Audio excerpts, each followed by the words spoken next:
we get started. So thank you all for letting us give you a little update today. We're condensing things because we're going to do it in about an hour. But we'll hit the high points and be glad to answer any questions that you have. We're going to start on page 4. Kenneth Aldridge is going to give us an update on the health center with data through December 31st. So I'm just going to touch on the highlights again, just for compression. But in this section, I was really looking at the no-show rates. The no-shows were right around the 3%. So we're still going to whittle it down to figure out, okay, which areas, which departments we can do a better job. But overall, we've really improved on the no-show rates. There is a place for no-shows because then that gives us a time to breathe, but also time to accomplish some other things. So I'm very pleased with 3%. The average out there in the real world is about 20 to 50%, and that's where a lot of practices will double and triple book. And that's where if you walk into a practice, you hear, hey, I have an 8 o'clock, hey, I have an 8 o'clock, hey, I have an 8 o'clock. It's for that reason, because the no-show rates are so high. Jumping forward to page number 8. That's my 8. Yeah. So here, really, we're just looking at medical encounters. Page 7. Oh, one page. Page 7. Page 7, so, no, that's not Page 6. Okay. Yeah, so in this area, we're really focusing on the increase in utilization on page 6, which is really good. Overall, for the month, we had an 11% increase, but just overall in every line item, you see that we do have an uptake. One of the areas that we're looking at is the number of urgent care type of visits that are coming to the health center, like acute care type visits. And those are right in the middle of the chart. So med urgent established, med urgent new. And so you can see on the med urgent established, we had a 38% increase just in the number of those type of visits. That's a good thing. We're looking at, we do place spots throughout the day with all of our providers to work people in. But based on this uptake and based on some other things that I've seen, we might be looking to increase some sort of other opportunity for acute care visits to accommodate those. I think that would be appreciated because particularly for our established patients, if they've built up that relationship with the provider and they're sick, they want to be able to be seen by that same provider and not be sent to Care Spot or wherever. Yeah, it's on that same day or at least the next day, but we'll have a process to make sure there's nothing really urgent, or if it is urgent, we get them in that day. And it's a regular commentary at the benefit committee meeting that they would like to have greater access to urgent care at the center. The next area, just on physical therapy, just Slide another increase. That's a good thing. Your physical therapy providers, doctoral level plus our physical therapy assistant, are seeing quite a few of the individuals. Again, individuals who had surgery, but also from a preventative standpoint. A lot of great anecdotals coming out of it. And about a year ago, and we're going to actually look at it again, we did a comparison of our cohort that comes to the health center of physical therapy and our providers versus the cohort that are not coming to the health center and use physical therapy. And when we looked at it about a year ago, it was staggering. Number one, the outcomes. Number two, the reduction in visits from your health center, but we were able to keep them treated, and then also bring significant savings associated to it. Is there any of that would be tied to the increase in the workers' compensation? Not Or yet. is that tracked separately? That's going to be tracked separately, but there are, our providers are going to start seeing workers' comp, or actually, they did start seeing workers' comp. So you're going to see those numbers start increasing too. But that's going to be a separate line that you see within the report.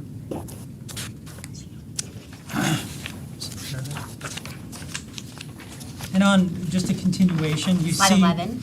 on slide 11, just the number of surveys. Now remember, these surveys are the ones that are done once the patient has left or seen the provider or the various levels of service within your facility.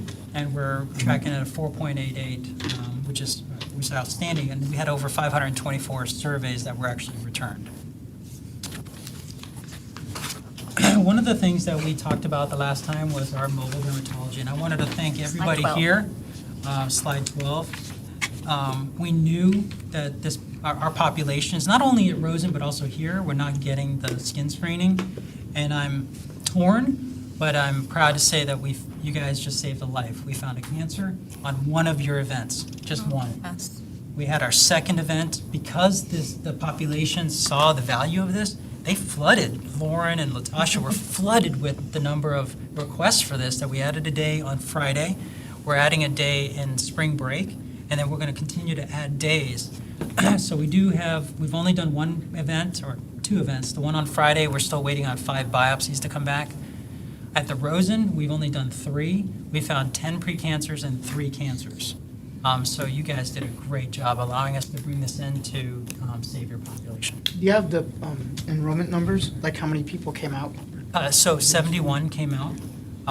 One of the areas that we're going to take a look at, there were 84 total that were scheduled, and we had 13 no-shows.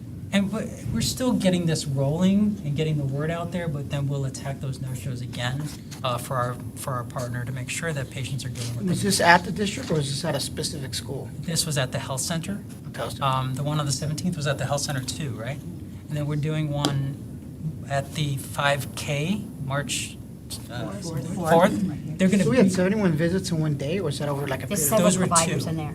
Well, there were 2 days. So the first day, we kept it limited to like 30-something. They have the ability to get up to about 85, but we don't want to hit that 85 because then it's going to be like. You're like turning in and out, into in and out. No. So Latasha, Lauren, myself, we're all working on what's going to be that number that they're going to feel cared for, but also we're going to be able to find the things that we need. So it's about 35 divided by 8 hours. It's about 4 patients an hour. So about 1 every 10, 15, 20 minutes. And they can actually do a little bit faster if we have 2 or 3 providers on the bus. So that's actually, I'm looking at that utilization rate, so to speak. That's actually pretty good. How many rooms are in one, how many can, like, if everyone came in one spot, is there like just 1 exam room or is it like 3 exam rooms? There's actually, on this bus, there was actually 4. If you look said at there the were 7 picture providers? there, No. that they have slide outs that pull out and for exam rooms. So if you look at the little picture there, and if you're at the 5K or whatever, you'll see it. I'm just thinking, so just quick math in my head. So if there's like 4, say 15, 20 minutes a visit, and that's what, 3 visits each, so that's 12 visits an hour at best, right? And it's not there for 8 hours, it's what, for like 4 hours maybe? No, we're there for 8 hours. Oh, yeah, so 12 times 8. Well, they need a lunch, so 7 hours. Yeah. 12 times 7. Get So about the max they can do is 84. Right. Without pushing it too. Without pushing it. Because there is still a process, like the first event, they parked in an area that we want them moved, so it's more visible. Right when you're pulling into the health center, you see them right away versus close to the road. So little things that we had to work on and work out. And Plus it's the also- first time too, people don't know about it, there's that advertising. So Well, you once Lauren basically, sent that you basically out- got 84 scheduled, so you schedule about 50% capacity then. So if you could do about 84 a day, and you got 84 scheduled, because you can't control no-shows. So that means that you have pretty good. No, we don't. So we're probably going to be around the 70 to 75 a day. I think that's going to be a good number for us to be at. Otherwise, people would be standing outside waiting to get in as the exam. Because there's not like a backed waiting up. room and stuff like that. Right. Oh, yeah, they're outside. So they have a tent for like a little waiting area, a little tent for a check-in area, but having it right next to the health center if patients want to wait inside. And we're working with the team there to develop some sort of like texting or, like at a restaurant where you get those little, Yeah, the little easy things. Yeah, you ready? Again, to improve the process. But again, just thank you because you saved a life. Thank you. Yeah, transitioning to, we made a transition to People One Health, and I believe that everything is going well. We were able to retain 100% of the employees from the health center, so all of our population can maintain the relationships with their providers. And then I already talked about some of the acute care business in relation to the proposed health center only plans.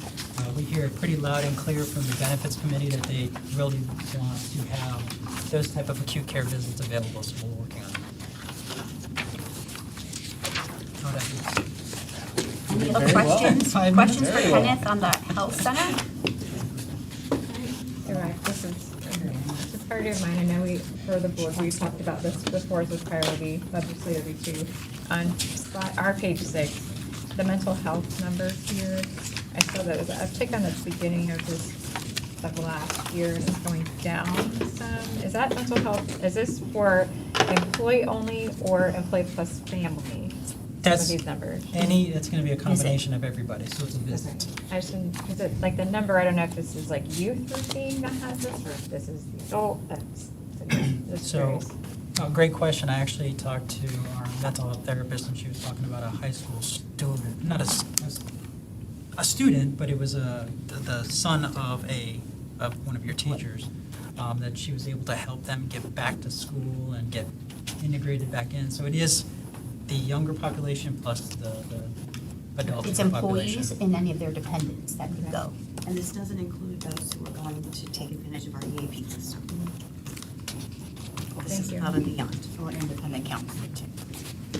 We're now going to be on page, for the financial, 16. page 16. And this is the financial dashboard, and what we typically focused on is if you go about half in that chart in the top left-hand corner, if you go down about halfway, you'll see a highlighted area, PEPM, per employee per month total expenses. And you can see that October through January, we're at 684. That number is artificially low. We'll end up landing, once things smooth out with the third-party administrator, I mean, that doesn't sound right. So whenever there's a change in third-party administrators going from Aether to EBMS, it's just natural. There's a lag in claims. And so the next month's report will be a little bit more meaningful. But it's just a natural lag, and although I would love for it to stay close to that 684, it's going to land a lot closer to the 812 than it is the 684. Well, we're already at a third of what what we've done in the past. What's that now? Well, it doesn't really. How far out are we? Like, how behind are they in the transition? Well, yeah, let's go to the next page. We can go I to have the a next question on page, that page. 17. in case before you go to that. Yeah, you can see, and, oh, sorry. Yeah, I'm just on that page, because I Yeah. had to jump him, because he asked a question first. Oh, but no, then on yeah. the subsequent page, Yeah, but sure. this one, what's the difference between the fixed costs and the health center costs? Like, what are considered fixed? So the fixed costs are primarily the third-party administrator, the reinsurance. What else do we have in the fixed? I think that's basically it, yeah. Yeah, can we get later on, can we get like a breakdown of that? Because when I think of fixed costs, I think of like the building itself, you know what I mean, like, you know. Yeah, page 17. Yeah. Because the health centers, Well- what you guys pay for like the salaries of employees, the Band-Aids and everything like that. And that's why I was confused, I said fixed costs, isn't that what fixed cost is? Or how do you guys defining fixed costs there? It fixed costs within the confines of the health center. We don't account for that because that's a fixed cost and it's a given, and it could well have been amortized and be gone as far as accounting purposes. But the fixed costs for us are the per employee, per month charges that occur every month for administration and risk.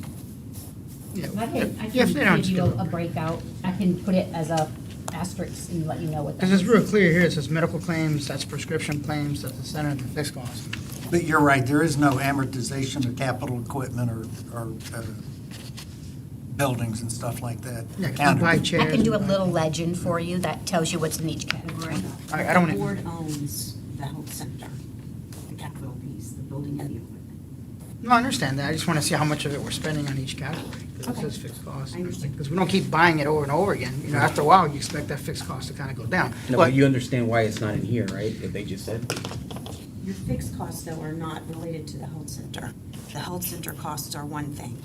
The fixed costs are your PBM fees, your ASO fees, or well, TPA fees, those types of things. The network fee. In this, The network not your fees. like gap thinking CPA. Right.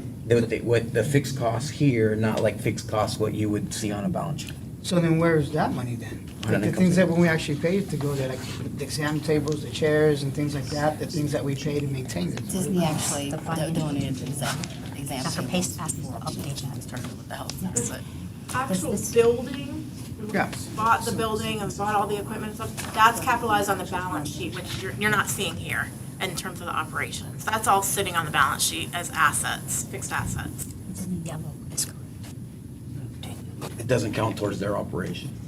All right. Then what about like things like Band-Aids, like if you gotta buy Band-Aid? Supplies. Pass through in Like the, supplies. in the health center. I understand it's a pass-through, but but which category would that be Health under? center. Would be under health center?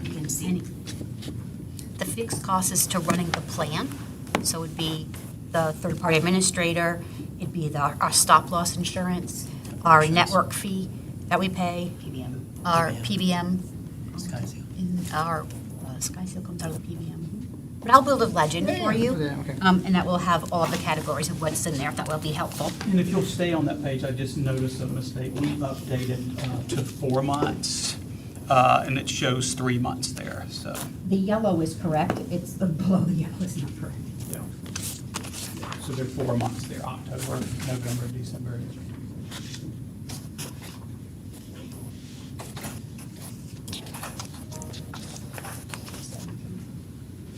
Yeah, page 17, you can see where that lag is, especially November, over on the medical claims, which is the third column to the left. You can see where November and December were much less than what the norm is. And that's just pretty normal with a lag. But it'll catch back up, and again, I think we'll land a lot closer to the 812 than we will On which the other side number. of it? You know? It's just hard to say. If you'll notice, October, November, December, and January, we actually had 2 administrators working during that period. We had Ather that was responsible for the claims that were incurred prior to October 1st. And then we've got EBMS picking up the flow. It's that picking up the flow part that where we saw sort of a dip.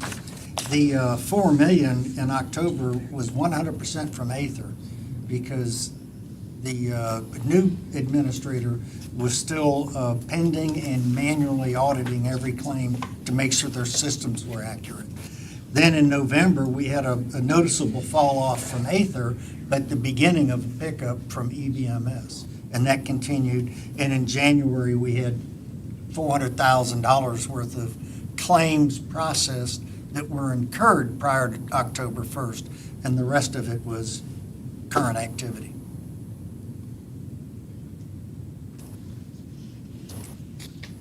And then once again, page 18 is just your plan year versus the previous page, which is the rolling 12. So these 2 pages will be a lot more meaningful beginning next month. Oh, Barry, can you roll that to page 19?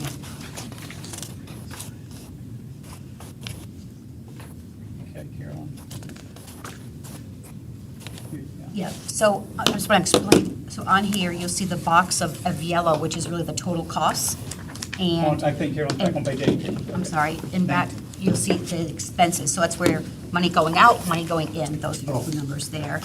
And we just did a little explanation of the run out of claims there. The Orlando Telehealth, we have had a tremendous success with this program that we has as an option for members when maybe it's after hours or they can't get into either the health center or anywhere else. They can't leave their home, they can't leave the classroom because they're just have so much ability to get places. We made this available to them, and the program has been going great. We've been averaging between 150 and 220 telehealth visits per month through the program. And, this would be maybe that member would go to another place. They might go to urgent care, they might have gone to an emergency room, or left untreated, and maybe they have gotten worse over time. But we provide this at no cost to the members, so this is paid 100% by the school district. And again, it steers away from the emergency room and the urgent care. And aren't we paying about $48? We pay $48 per Which is episode. a great buying medicine. Under the old plan that we had before we started, there was a $25 copay to the member to use a plan that we had with that, and it was very little, maybe like 1 or 2 a month or so. So if you don't have the app right now under the Orlando Health app there, I suggest that you put it on your phone, so if you do need it, you have it later on. I know people have used it for migraines, and, people had, right now it's allergies is the big thing, right? So is it really a cold, is it allergy, and those kind of things. So something that's really at your fingertips that can really help you get the care that you need. Any questions about the Orlando Health televisit? So we're not bringing anything new to you as far as telling you about the opioid crisis that we have in our country right now. Opioid use is at an all-time high. 2 million Americans in 2018 were addicted to opioids. In 21, it was 3 million.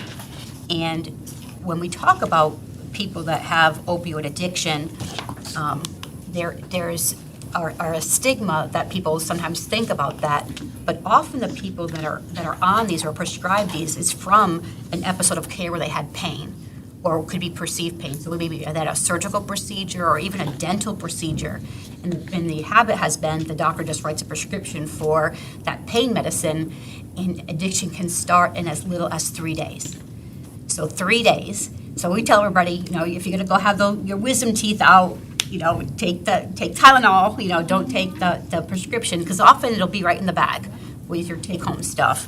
So we did an analysis when we started working together, and on page 21, you'll see some of the results. And again, these members, through no fault of their own, they can get prescribed these and get very easily addicted to them. But when we started the program through opioid clinical management, it goes through the data, and they identify members that are addicted, but they do not contact the member at all. What the goal is to work with the providers, with those doctors that are doing the prescribing, and teach them proper protocol of prescription for opioids. So to get them of how long the person should be on opioids, if they notice the person is using multiple doctors, to work with them on that. So they work on getting the doctors into more compliance with writing prescriptions.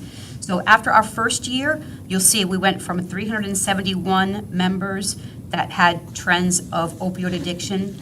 After the first year, it went down to 251. After the second year, it was down to 38, and now we're down to 24.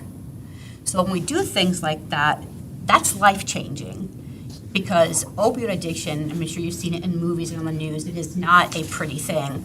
And for somebody to be on it, again, because they had to dental work. Is part of that physical therapy also? Because I had the same thing too, without getting to it, I have herniated disc in my Yep. back.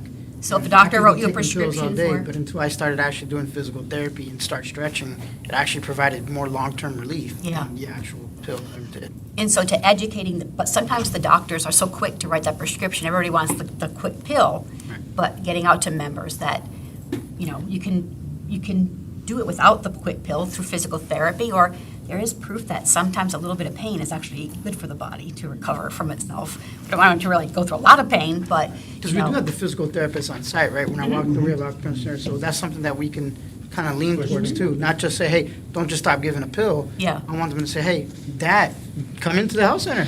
Yeah. Come in and. Providers can write a script for PT that then our clients can go to the health center and go home. Yeah. And we also started. I'm just a believer in that, because Yeah. that happened in person. No, but you're absolutely correct. We actually started a PT first, so the patient doesn't even need a prescription from the physician. They can just go straight to the physical therapist, and the physical therapist can put together a plan and then communicate with the outside primary, or the outside physician, or one of our providers. So we did that also. And we do have patients who come to us post-surgical, and the goal is to get them off of their pain meds.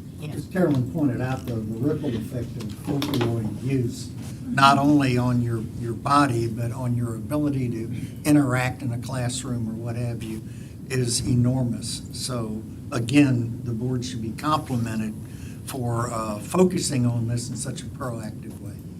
but they wanted me to make sure we told them that the members are never identified, the members are never reached out to, they work with the doctors. So it's dentists and general practitioners who really don't know about the dangers of opioid addiction, and so they work with them and getting them into compliance with their prescription writing.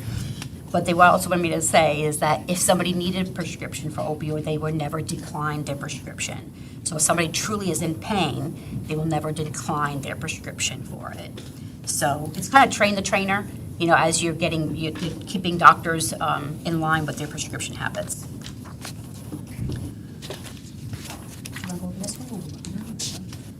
On slide 22, At our benefits committee meeting, we had our actuary come out, and you all have met our actuary, Jay Bidiani.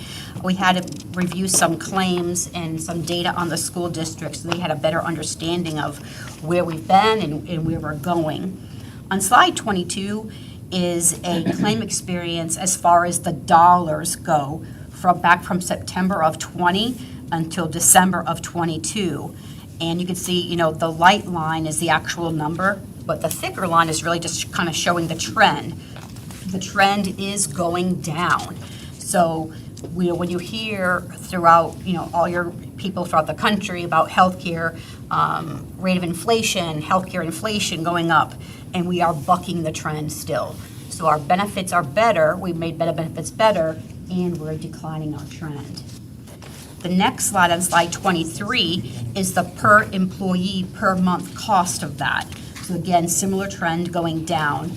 We're seeing because we're getting people into compliance, and we're just paying less for healthcare. Our contracts are better than they were before, and we're actually paying less for healthcare at quality providers for your members. Is the solid line just a trend line? Yeah, we just did a trend line just to kind of put a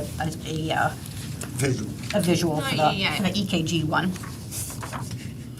Barry, do you want to go over slide 24? Well, I think it's somewhat self-explanatory. When we look to industry sources, and Towers Perrin has studies, Milliman has studies, we looked at a recent study that Aon put together, and based on their study and this does not include Medicare or Medicaid, this is commercial, the average cost for health insurance in this country is $13,000 per employee per month. And we just wanted to point out that we're somewhat below that, in spite of the fact that one could make the case that we have a sicker than normal population.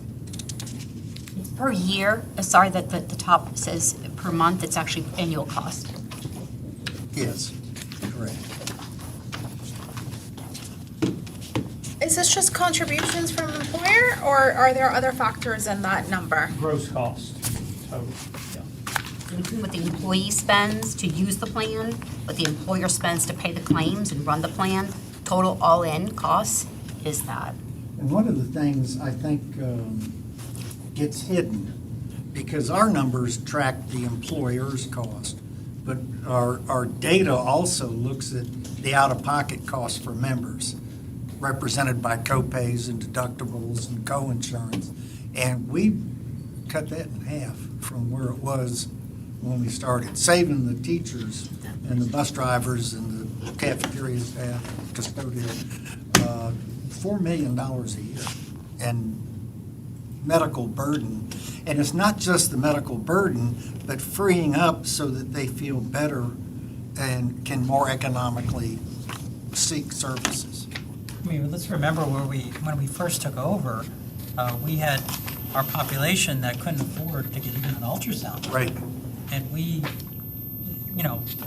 brought the blessing to the district that the population can actually get ultrasounds and CTs and MRs that are being ordered.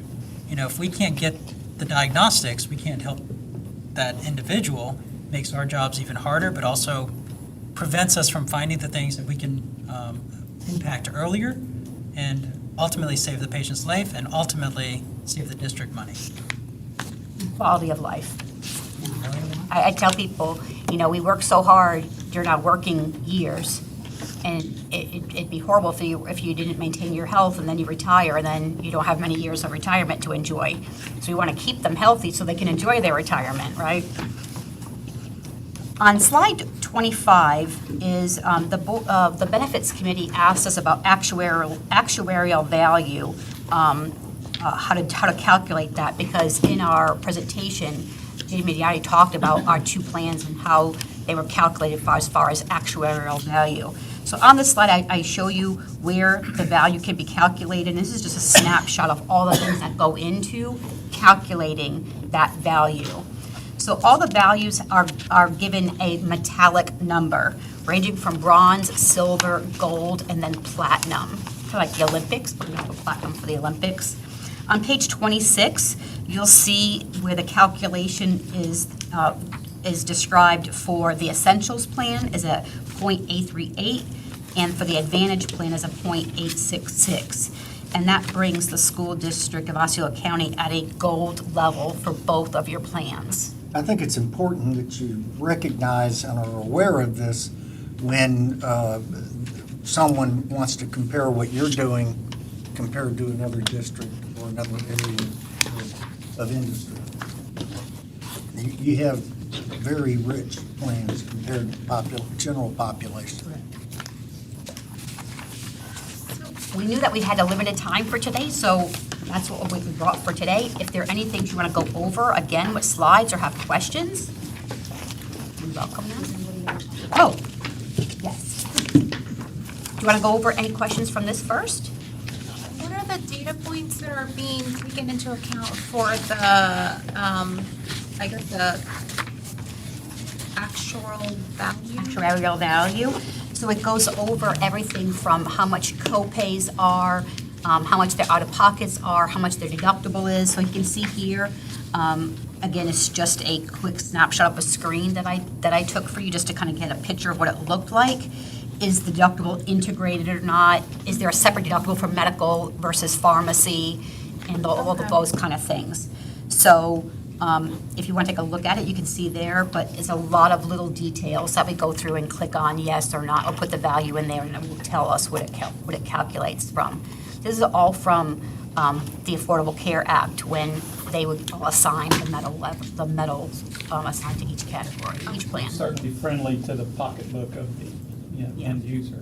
Well, the other thing, again, that we need to point out is if you look on this page in the lower left where it says imaging services and MRIs and scans, that it is subject to the deductible and the co-insurance, which it is, but we have an option where you get it for free.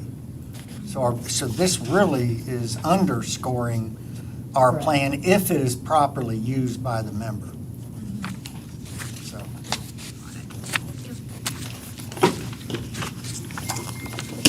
Any other questions? The only thing is later on, is if we get an update on, remember there was how many people were actually doing mammograms and how many people were doing the colorectal screening? Just kind of like, those are campaigns that we're trying before. It's nice to get updates and say, hey, this is where we are, this is how much participation we're Yeah. getting. And I think ER visits was another thing too, is over time, we want to see, because I know we say Accenture care went up, but are people still going to the ER? So when we do campaigns, that's a follow-up. Tell you, when we can show you the actual numbers, that our emergency care was appropriate. The people that are using the emergency room, it is for the right reason.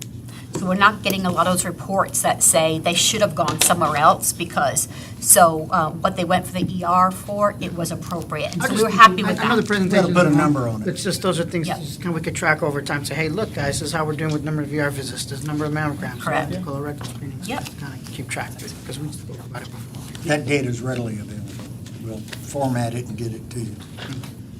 So the other handout that we gave you is from Milliman Sky Sale. It's our pharmacy consultants report. And they give this to us quarterly, and this is on the last year. So from 10/1 of '21 through 9/30 of '22. So just a couple of things to point out in here is, like most Americans, we love our prescription drugs, and a lot of members are using them.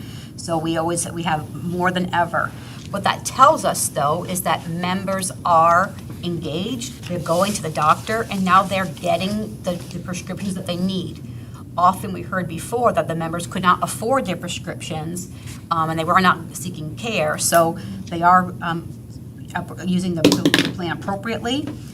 We spend a little over $9 million in prescription drugs, and roughly 90% is paid by the plan, and roughly 10% is paid by the member for that, which is a little bit above the normal. Usually we see about 12 to 15% paid by the member. On slide 14 is your plan per member per month. And really the striking information here is that most of our cost is going towards our specialty drugs again.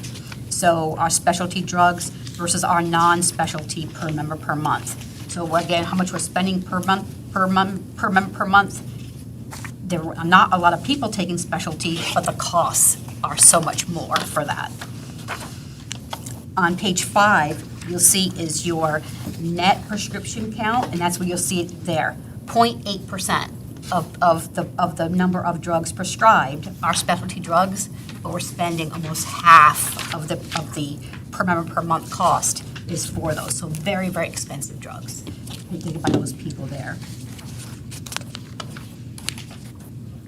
Less than 1% of the claims, but yet almost half the cost of the entire prescription drug program. On page 6, we'll tell you where the people are getting the prescription drugs. We're still seeing a lot of people using Publix, in which we have steerage for our program with Publix, Walmart, and our independent pharmacies. And so we love to see that people are using those.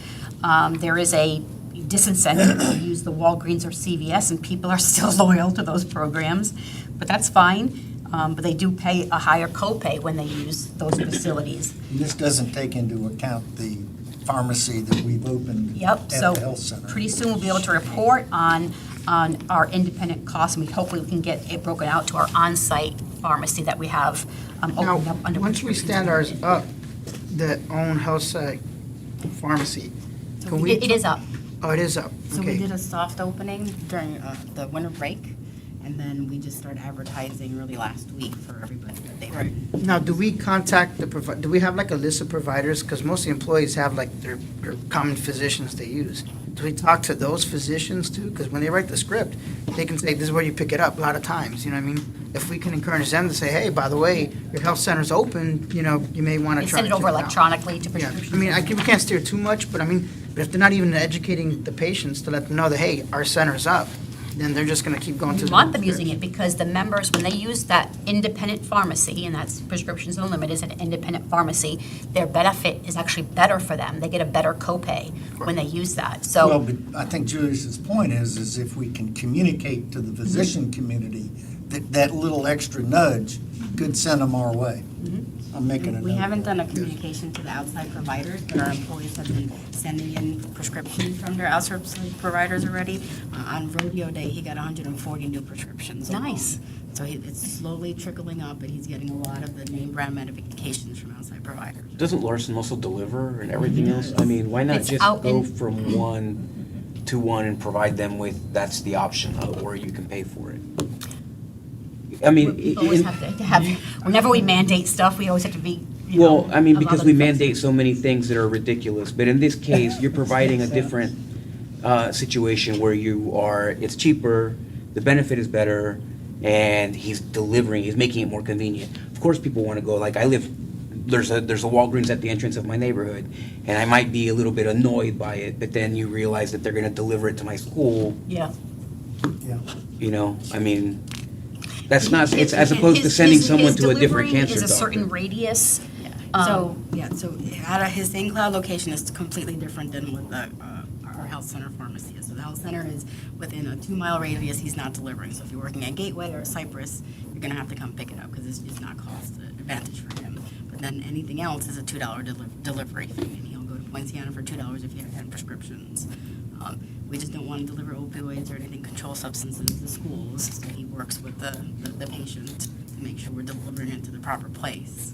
But to mandate it, we have to go through the unions and negotiations Yeah. and whatnot, and that's. We strongly Maybe- encourage it with better maybe a heavier copays steerage, and making it maybe? flexible. Maybe a If we're gonna mandate it, because we I'd like talked the about idea of mandating that at the healthcare center, right? I mean, that's a much harder mandate to enforce and to make and to sell. That would be just one option. It would still be an option, so they still have a Two other choice plans. to go So, there. yeah, so the health center plan that we proposed to the benefit committee did say that they have to get their prescriptions from Prescriptions Unlimited only. So if you're leaving the health center and it's right there at the health center, they can leave it with that same day. We've learned that it's better to have a carrot versus a stick, like Green Imaging having a $0 copay to get employees to use it. If you give them a stick, then everybody's gonna be here and get the school board meeting yelling us again. Well, the problem is that we bring them here for the wrong reason. This would be an acceptable reason. My point is that they will be reasonable if we're reasonable as well, right? So when we're unreasonable, they're gonna come here to these meetings.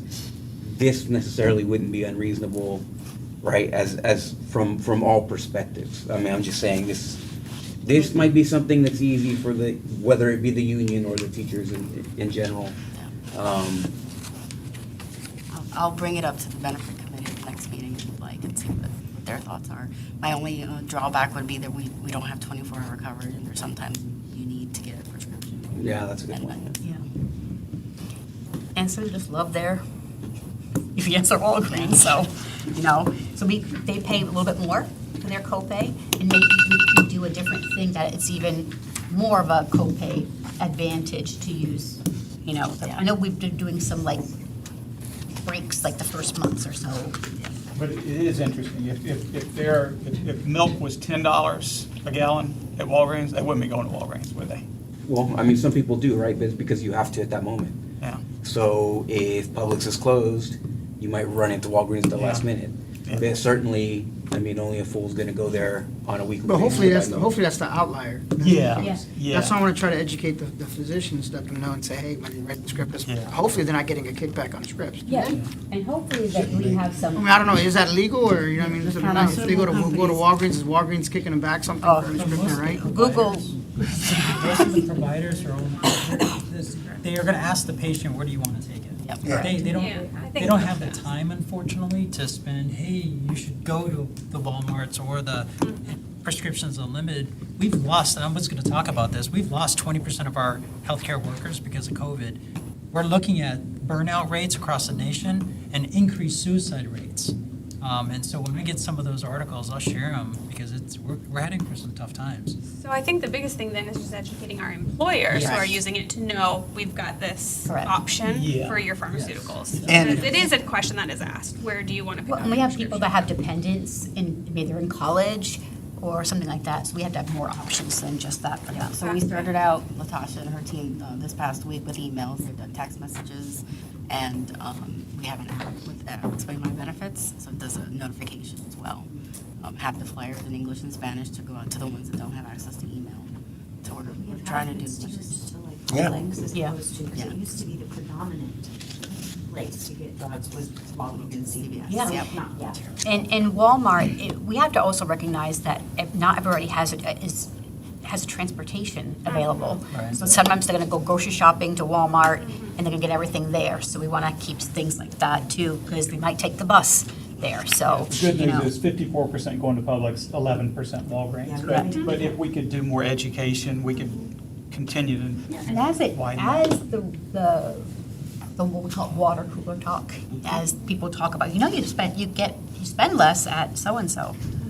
Yep, and in May, our next board workshop meeting, already asked Eric to Can come we, and give us. do we some- have something that Hold on. shows comparison to of cost? Like if you were to get this prescription here, here, and here type of thing, so they can see They get their two. cost savings? The cost for the member is $6? $6 for the. $6 for the base, for the generic, and then $10 for if you go to CVS or Walgreens. And then as you go up brand name, it's the same thing, so you save a little bit of money each Something time. visually like that for them, I think. Yeah. So we've done a video with the kids, if you recall that when you were here the last time, and we're actually doing another video with the kids to advertise their prescriptions. Same But the kids. bigger thing is how much the plan pays. The plan pays 90%. So how much the plan pays difference at those different facilities. It's big time. Yeah.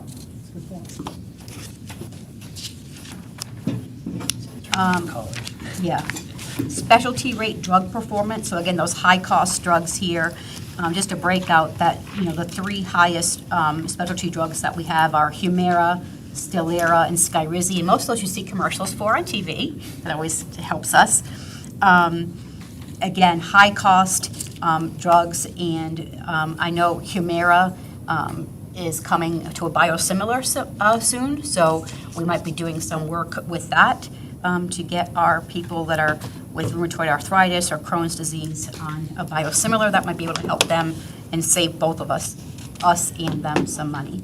But typically when the biosimilars come out, it's going to be right around the same price point, so there's not going to be significant savings for a period of time, just like on the generics. The generics too. So once that comes out, and we can look at the pricing, we can give some recommendations. And Kenneth, correct me if the U.S. is one of two countries in the world that allows the marketing of the I Yeah. think it's only us. Oh, for drugs on doing- TV?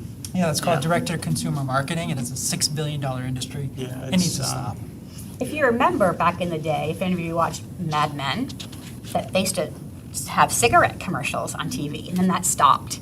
But yeah, the pharmaceuticals is rampant. But when everywhere. you have a condition and you see the pretty people running down the beach that are taking the medicine, you press your But physician. you don't even know what the condition is. But you press your physician, I want this. That physician wants you to come back to see her, and they give it to you. Yeah. But Stelara is $22,000 a month, and through ElectRx, we can get it for about 11. So I'm wondering if we shouldn't be restricting the source for those really high-end. We can't restrict. Well, because it's voluntary. It's voluntary program. We can strongly It's voluntary- encourage them. it's It has to voluntary. be voluntary. It's voluntary now. It has to be voluntary for international. Yeah. Like that's where the water cooler talk Yeah, that's- helps you a can't lot, do it. saying, Okay. But can we do some sort of incentive? Well, maybe Eric could buy it internationally and stock it if it's that big an issue. the next one on Does the slide, employee get an incentive for switching? they don't pay anything for No, international right, importation. International's free. No cost. Yeah. The cost is about half of the cost as it is here. So the incentive is the plan pays 90% of it, so they pay a lot less, so the member gets it at no cost. So, just to educate them, because often it could be $100 or even $200 they're paying right now, but a lot of people just don't know about it, and The other problem is manufactured coupons. So if the manufacturer has a coupon, their copay may be zero right now for that name brand medication. So Because they're not feeling the pain yet until the coupon expires. Correct. Exactly. So educating the member that that coupon is helping your copay go away for $100, but the plan is still paying. You're hurting everybody else. Correct. Are we allowed to outreach to employees like that individually? Let them know if they're using a coupon? Is If that they like- are at the health center, we can do some member outreach a little bit, but if they're not the member of the health center, we don't have. And this is not in here, but we instituted a program for those coupons with Ventegra. Was it up there? Yeah. There's one line on there, but it helps us take advantage of those available dollars. So if the manufacturer gives us $10,000 for a drug and the employee's only using $250, then the plan is getting back the remainder of that because Ventegra's putting in a claim for us to get those remainder of the dollars. Yeah, it's called a variable copay program. So most drug manufacturers have an allowance that's available for assistance for members. And so let's say there's, $1,000 available just to keep it in basic. But if the coupon only pays them $50, we want to capture the rest of that. So we, on the program, we make the copay be much higher. So we Behind the grab scenes. all of that available money to help the member offset it, and we can help the plan too. So we just started that about 4 or 5 months It ago. was November, I believe. And I Yeah, think we that's a huge savings in the Rosen hotels when we instituted the variable copay, so great job. The next quarter. As far as, on page 8 is the therapy class. So where are people, what are they diagnosed with to get these drugs? So the biggest one is diabetes, the second one is pain or inflammation, and then psoriasis. We're just doing something about insulin as well. Why don't you touch on that? Yeah, so we're always looking at insulin as far as how much, there's a lot of variance in the types of insulin that are prescribed by different doctors. So we're just trying to streamline it, so we have a good array of prescriptions, but there's a lot of difference in cost to insulin. Sometimes we're going international for it, and sometimes we're going domestic for it. We want to make sure that we're making it easy for the member, but also we want to make it advantageous for the member and the plan. So we walk that line of where do we get it? We don't want to make it confusing for the member either, especially for insulin where, they need it to live. So the coupon maximizer program in its first quarter saved us $257,000. And same on the diabetes realm, you're going to see a lot on TV about those Ozempics.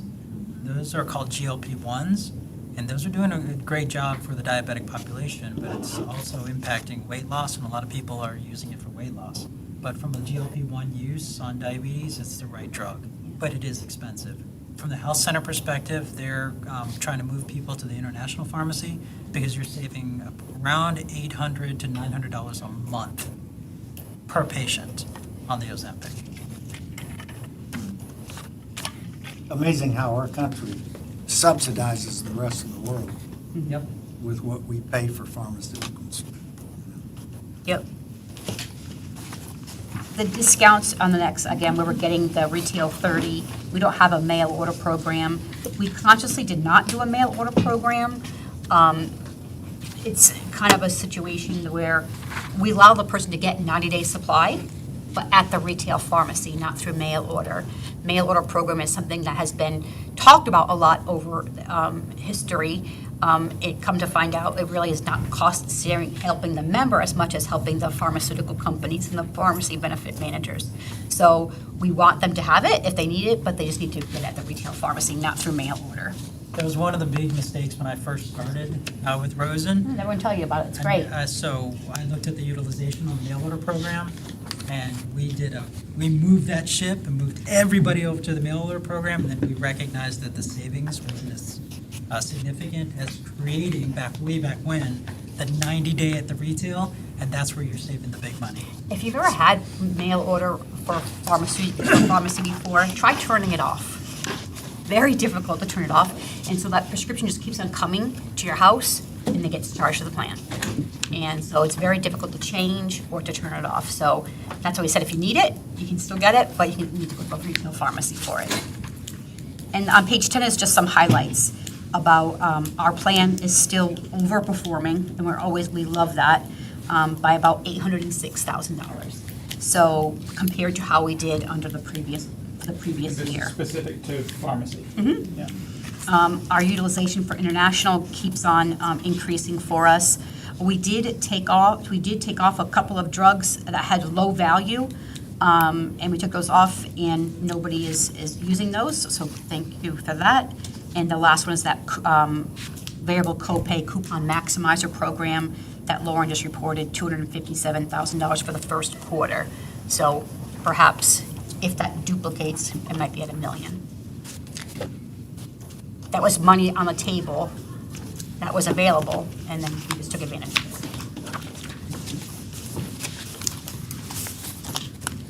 Just in time. We're just Very for good 4 timing, minutes, Carol. 4 minutes left. You can start to see why the insurance companies are buying pharmacy companies, and pharmacy companies are buying insurance companies.